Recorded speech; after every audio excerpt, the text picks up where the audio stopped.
Dans cette vidéo, nous allons utiliser un fichier GeoGebra pour illustrer la construction d'une frise.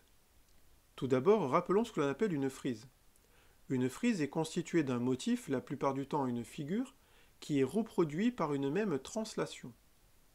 Sur ce fichier, nous allons utiliser la figure ici en bleu ciel qui ressemble à une goutte d'eau, une sorte de goutte d'eau, et nous allons utiliser également la translation de vecteur AB qui envoie le point A vers le point B avec donc un décalage de 6 carreaux vers la droite.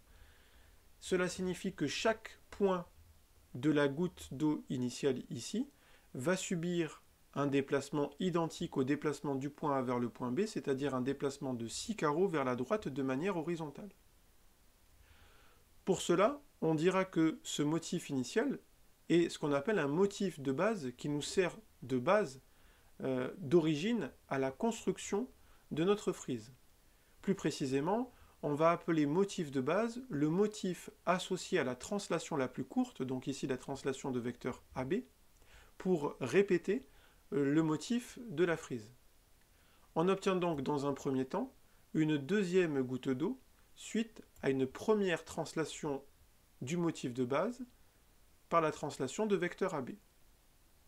Pour continuer notre frise, il faut que l'on reproduise de la même façon, avec la même translation, le motif obtenu, c'est-à-dire la deuxième goutte d'eau, qui va donc subir la même translation que la translation du motif de base initial, et on obtient donc ainsi une troisième goutte d'eau, suite à une nouvelle fois une translation de vecteur AB. De la même façon, pour aller jusqu'au bout de notre frise, on va répéter la même translation de vecteur AB avec cette troisième goutte d'eau, et on obtient ainsi une quatrième goutte d'eau, suite à cette nouvelle translation de vecteur AB.